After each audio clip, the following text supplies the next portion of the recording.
Straight pant തയ്ക്കാനായിട്ടാണ്. അതിൻ്റെ first step എന്ന് പറയുന്നത് നമ്മൾ തുണി നാലാക്കി മടക്കിയിടുക. 1 2 3 4. ഇതിപ്പം ഫോൾഡ് ചെയ്തിരിക്കുന്ന വശമാണ്, ഇത് ഓപ്പൺ ആക്കിയിരിക്കുന്ന വശമാണ്. തുണി നമ്മൾ നാലാക്കി മടക്കിയിട്ട് ശേഷം നമ്മൾ ആദ്യം ചെയ്യേണ്ടത് ഇറക്കം അടയാളപ്പെടുത്തണം. ഇതിനിപ്പോൾ 39 ഇഞ്ച് ഇറക്കമാണ് വേണ്ടത്. അപ്പോൾ നമുക്ക് മുകളിൽ 2 ഇഞ്ച് പടി മടക്കാൻ വേണം, താഴെയും 2 മുതൽ 3 ഇഞ്ച് വരെ പടി മടക്കാനായിട്ട് വേണം. മുകളിൽ ഇലാസ്റ്റിക് ഇടാനും താഴെ കാൽപ്പടി മടക്കാനായിട്ട്. അപ്പോൾ ഇതിന് അങ്ങനെ അപ്പോൾ 3 2 5 ഇഞ്ച് ടോട്ടൽ കിട്ടില്ല. അതുകൊണ്ട് ഞാൻ കാൽപ്പടിക്കുള്ള വീതിയിൽ മടക്കാനായിട്ടുള്ളത് എടുത്തു, അതായത് 2.5 ഇഞ്ച്.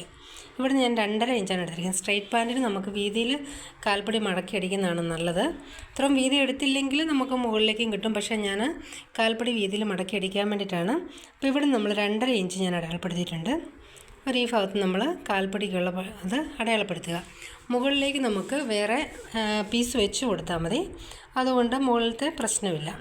അപ്പോൾ 39 ഇഞ്ച് ഇറക്കത്തിൻ്റെ കൂടെ 2.5 ഇഞ്ച് പടി മടക്കാനും കൂടി കൂട്ടിയാണ് നമ്മൾ എടുത്തിരിക്കുന്നത്. ടോട്ടൽ 40 41 41.5 അല്ലേ.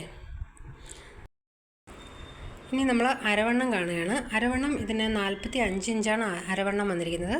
അപ്പോൾ നമ്മൾ 45ൻ്റെ 4 ആദ്യം കാണും. അപ്പോൾ ഇതിന് 11.25 വരും. അതിൻ്റെ കൂടെ ഒരു 2.5 ഇഞ്ച് ലൂസും കൂടി കൂട്ടണം. അപ്പോൾ 13.25 വരും. അത് ഞാൻ റൗണ്ടാക്കി 14 എടുത്തിരിക്കുന്നത്. അപ്പോൾ ഇവിടെ മുതൽ ഇങ്ങോട്ട് നമുക്ക് 14 അടയാളപ്പെടുത്തണം. അതിനുശേഷം അവിടുന്ന് താഴേക്കാണ് നമ്മുടെ ക്രോച്ച് ഏരിയ വരുന്നത്. ക്രോച്ച് ഏരിയയ്ക്ക് വേണ്ടിയിട്ട് നമ്മൾ അരവണ്ണത്തിൻ്റെ 1/3 ക്രോച്ച് ഏരിയ ആയിട്ട് എടുക്കുന്നത്. അതായത് 45ൻ്റെ 1/3. 45ൻ്റെ 1/3 എന്ന് പറയുമ്പോൾ 15 ഇഞ്ച് വരും. അപ്പം ഇവിടെ നമ്മൾ അരവണ്ണം കണ്ട ശേഷം ഇവിടെ നമ്മൾ 15 ഇഞ്ച് താഴേക്ക് അടയാളപ്പെടുത്തുന്നു. ആ 15ൽ നിന്ന് ഒരു 2.5 ഇഞ്ച് ഇങ്ങോട്ടും കൂടി മാറ്റി നമ്മൾ അടയാളപ്പെടുത്തണം. ഇവിടേക്ക് ലൂസ് കൂടുതൽ വേണം, അതിന് വേണ്ടിയിട്ടാണ്. ഇവിടുന്ന് നമ്മൾ 2.5 ഇഞ്ച് കൂടി അടയാളപ്പെടുത്തണം. ഇത്രയാണ് നമ്മുടെ ഫസ്റ്റ് സ്റ്റെപ്പ്. അതിനുശേഷം നമ്മൾ അടയാളപ്പെടുത്തേണ്ടത് ഇവിടെ എടുത്തിരിക്കുന്ന ക്രോച്ച് ഏരിയ നമ്മൾ താഴേക്ക് 15 ഇഞ്ച് എടുത്തിരിക്കുന്നത് അതേപോലെ തന്നെ ഈ സൈഡിലും 15 ഇഞ്ച് ജസ്റ്റ് ഒന്ന് മാർക്ക് ചെയ്യുക. അങ്ങനെ മാർക്ക് ചെയ്ത ശേഷം ഇവിടെ മുതൽ നമ്മൾ ഇവിടം വരെയുള്ള അളവെടുത്തിട്ട് അതിൻ്റെ പകുതി കാണണം. പകുതി കാണുമ്പോൾ ഇവിടെ വരും. അതായത് 8.25 വന്നിട്ടുണ്ട്. ഇവിടെ നിന്ന് ഇങ്ങോട്ടും 8.25, ഇവിടെ നിന്ന് ഇങ്ങോട്ടും 8.25. അപ്പോൾ ആ 8.25 നമുക്ക് താഴെ കാൽപ്പടി മടക്കി അടിക്കേണ്ടത്. നമ്മളിവിടെ 2.5 ഇഞ്ച് മടക്കി അടിക്കാൻ എടുത്തിട്ടുണ്ട്. ആ 2.5 ഇഞ്ച് വേണേൽ നമുക്ക് ഇങ്ങനെ അങ്ങ് മടക്കി ഇട്ടാലും കുഴപ്പമില്ല കേട്ടോ, അതായിരിക്കും കുറച്ചും കൂടി നല്ലത്. 2.5 ഇഞ്ച് നമുക്ക് ഇങ്ങനെ അങ്ങ് 2.5 ഇഞ്ച് നമുക്കിങ്ങനെ അങ്ങോട്ട് ആദ്യം മടക്കിയിടാം. എന്നിട്ട് നമുക്ക് കാൽപ്പടി വെട്ടാം. മടക്കിയിട്ട ശേഷം നമുക്ക് കാൽപ്പടി വെട്ടാം. 2.5 ഇഞ്ച് മടക്കിയിട്ടുണ്ട്. അപ്പോൾ നമ്മൾ ഇവിടെ നിന്ന് എടുത്ത ഈ 8.25 നമ്മൾ ഇവിടെ നിന്ന് ഇങ്ങോട്ടും കൂടി അടയാളപ്പെടുത്തണം. ഇവിടെ നിന്ന് ഇങ്ങോട്ടും കൂടി ആ 8.25 അടയാളപ്പെടുത്തണം. അതായത് ക്രോച്ച് ഏരിയയിലേക്കുള്ള വണ്ണത്തിൻ്റെ പകുതി അളവാണ് നമ്മൾ എടുക്കുന്നത് കേട്ടോ. ഇവിടെ നിന്ന് ഇങ്ങോട്ട് 8.25 മാർക്ക് ചെയ്യുക. 8.25 മാർക്ക് ചെയ്തു. ഇനി ഇവിടെ നിന്ന് ഇങ്ങോട്ടുമാണ് നമ്മൾ കാലിൻ്റെ വണ്ണം എടുക്കേണ്ടത്. നമ്മൾ കാല് മടക്കി അടിച്ച് കഴിയുമ്പോൾ, വണ്ണം കൂട്ടി അടിച്ച് കഴിയുമ്പോൾ നമുക്കൊരു 14 ഇഞ്ച് വണ്ണം കിട്ടിയാൽ മതി. അപ്പോൾ ആ 14 ഇഞ്ചിൻ്റെ പകുതി എന്ന് പറയുന്നത് 7 ഇഞ്ച്. അപ്പം നമുക്ക് ഇതിപ്പോൾ 4 മടക്കിയിരിക്കുന്ന പീസാണല്ലോ. അപ്പം 7 ഇഞ്ചിൻ്റെ പകുതിയാണ് നമുക്ക് എടുക്കേണ്ടത്. അതായത് 14ൻ്റെ 4 എടുത്താൽ മതി, അതായത് 3.5 വരും.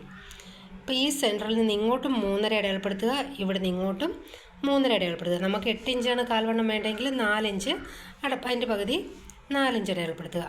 6 ഇഞ്ച് മതിയെങ്കിൽ 3 മതി. അതിൻ്റെ കൂടെ 1/2 ഇഞ്ച് തയ്യൽ തുമ്പും കൂടി കൂട്ടി നമ്മൾ അടയാളപ്പെടുത്തണം. അതായത് ഇപ്പോൾ നമുക്ക് 7 ഇഞ്ചാണ് മടക്കി അടിച്ച് കഴിയുമ്പോൾ ഒരു സൈഡിലേക്കുള്ള കാൽവണ്ണം വേണ്ടത്. അപ്പോൾ ഇവിടുന്ന് 2 സൈഡിലേക്കും 4 ഇഞ്ച് വീതം അടയാളപ്പെടുത്തുക. അപ്പോൾ ഇത്രയാണ് നമ്മുടെ സെക്കൻഡ് സ്റ്റെപ്പ്. ഇനി തേർഡ് സ്റ്റെപ്പ് എന്ന് പറയുന്നത് നമ്മൾ ഈ ക്രോച്ച് ഏരിയയുടെ ഇറക്കം നമ്മൾ ഇവിടെയും കൂടെ മാർക്ക് ചെയ്തിട്ടുണ്ടല്ലോ 15 ഇഞ്ച്. ഈ 15ൽ നിന്ന് നമ്മുടെ കാലിൻ്റെ വണ്ണം അടയാളപ്പെടുത്തിയിരിക്കുന്നത് ഇവിടെ ഇങ്ങോട്ട് 4 ഇഞ്ച് അടയാളപ്പെടുത്തിയില്ലേ, അതിലേക്ക് നമ്മൾ ഷേപ്പ് ചെയ്തൊന്ന് വരച്ചു കൊടുക്കണം. അതുപോലെ തന്നെ ഇവിടുന്ന് ഈ വണ്ണത്തിൻ്റെ ഇവിടുന്ന് നമ്മുടെ ക്രോച്ച് ഏരിയയിലേക്ക് നമുക്ക് ഷേപ്പ് വരച്ചു കൊടുക്കാം. ഇങ്ങനെ ഇവിടെ നിന്ന് ഇവിടം വരെ ഷേപ്പ് വരച്ചിട്ടുണ്ട്. അതുപോലെ കാലിൻ്റെ കൂട്ടിയടിക്കേണ്ട വണ്ണം കൂട്ടിയടിക്കേണ്ട ഭാഗത്തു നിന്ന് ക്രോച്ചരിയിലേക്കും ഷേപ്പ് വരച്ചിട്ടുണ്ട്. ഇനി ചെയ്യേണ്ടത് നമ്മളിവിടെ സ്ക്വയർ ആക്കി വരച്ചിരിക്കുന്ന ഭാഗം ഇവിടെ ചെറിയൊരു കർവ് വന്നിട്ട് കൊടുക്കുക. ഇങ്ങനെ ചെറുതായിട്ടൊരു കർവ് ഇട്ട് കൊടുക്കുക.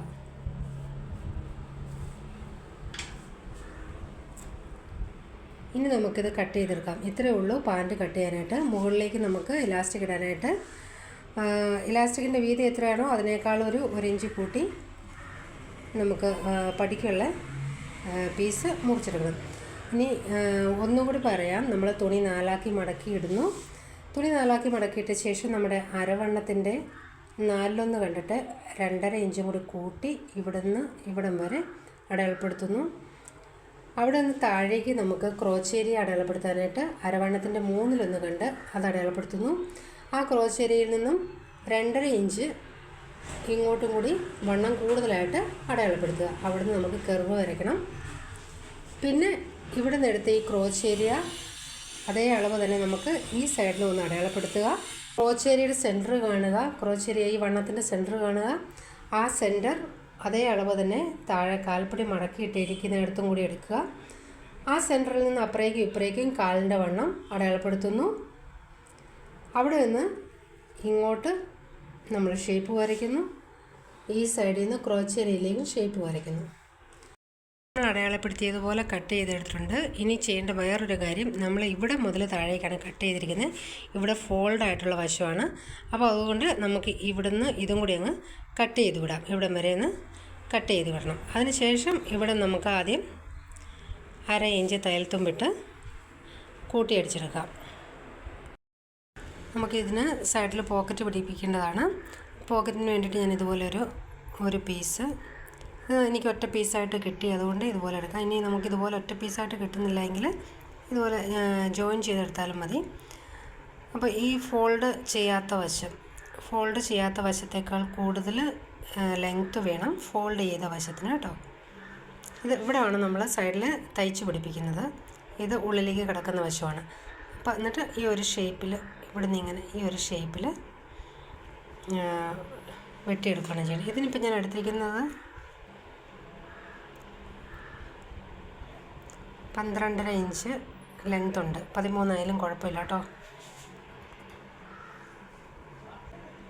സൈഡിൽ 10 ഇഞ്ചാണ് വന്നിരിക്കുന്നത്. പിന്നെ ഇവിടെ ഞാനൊരു 3 ഇഞ്ച് ഇറക്കി മാർക്ക് ചെയ്തിട്ടുണ്ട്. പിന്നെ പോക്കറ്റിന് നമ്മൾ കൈ ഇടാനായിട്ട് നമ്മുടെ കൈപ്പത്തിയുടെ ഒരു വീതി എടുത്താൽ മതി. ഇപ്പോൾ ഒരു 5.5 ഇഞ്ചാണ് വന്നിരിക്കുന്നത്. ഇവിടുന്ന് വരെ ഒരു 5.5 ഇഞ്ചിനും കൂടി ഇവിടുന്ന് ഇവിടം വരെ നമുക്ക് 5.5 ഇഞ്ച് കൂടി മാർക്ക് ചെയ്ത് വെക്കാം.